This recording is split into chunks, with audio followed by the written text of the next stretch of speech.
The late afternoon sun dipped low over the small town of Willow Creek, casting long golden rays across the quiet main street. In front of a modest auto repair shop, grease-stained hands tightened the last bolt under the hood of a rusty sedan. The man behind those hands, Ethan Cole, wasn't just any mechanica. He was a single father doing everything he could to raise his little girl, Lily. After losing his wife 3 years ago, he worked long hours, skipped lunches, and still managed to braid his daughter's hair before school every morning. But that day, fate had decided to roll into his garage disguised as a broken-down car and a stranger who would change their lives forever. The sound of a sputtering engine broke the calm. A silver SUV crawled into the shop, smoke puffing from its hood. Behind the wheel sat a woman, her face tense with worry. She stepped out quickly, brushing hair from her face, and tried to smile. "Hi, I'm Emily. My car just started smoking out of nowhere. I don't even know what happened." Ethan wiped his hands on a rag and offered a reassuring grin. "You're lucky it didn't catch fire. Don't worry,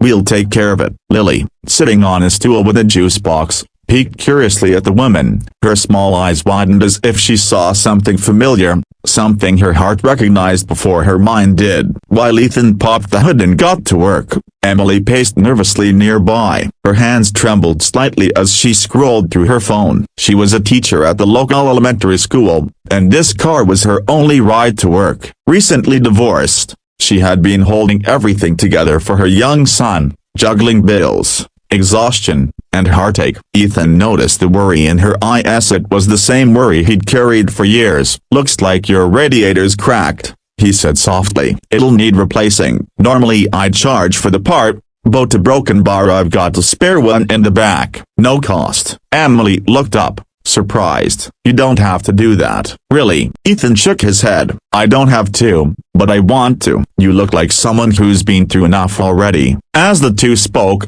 Lily climbed down from her stool and wandered toward Emily's car, peering inside curiously. When Emily bent down to say hello, Lily smiled shyly and whispered something that made the woman freeze in place. "You look like my mom," the little girl said softly, her voice trembling with innocent hope. Emily blinked, tears forming instantly. "Your mom?"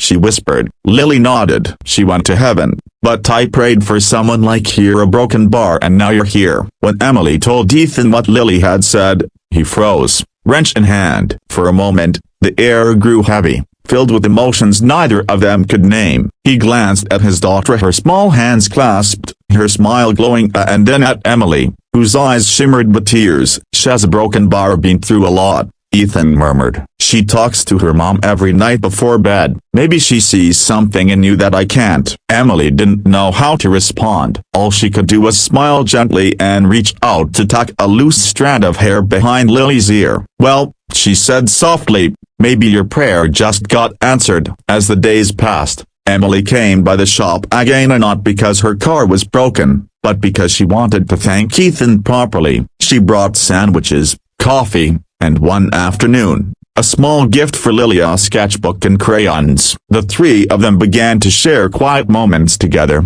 drawing pictures in the shop, watching sunsets by the roadside, laughing at Lily's silly jokes. What started as a simple act of kindness grew into something neither Ethan nor Emily expected: a slow healing, a rediscovery of what it meant to smile again. But life has its ways of testing even the purest beginnings. One day, Ethan's landlord announced he was selling the property of the shop and their home were at risk. Ethan was devastated. Without the garage, he'd lose everything he had built for Lily. When Emily found out, she didn't hesitate. She rallied her teacher friends and former students' parents to start a community fundraiser. Word spread fast. The single dad who fixes cars for free needs our help. Donations poured in. Within 2 weeks, Ethan had enough not only to save the shop but to renovate it. The grand reopening day arrived with balloons, laughter, and music. Ethan stood beside Emily and Lily, speechless at the sight of the crowd cheering for him. When the noise died down, Lily tugged at his sleeve and whispered something that melted his heart all over again. "Daddy," she said, eyes glimmering. "Please marry here a broken bar, she's my mom." Everyone nearby chuckled softly, but Emily's eyes filled with tears. Ethan knelt beside Lily,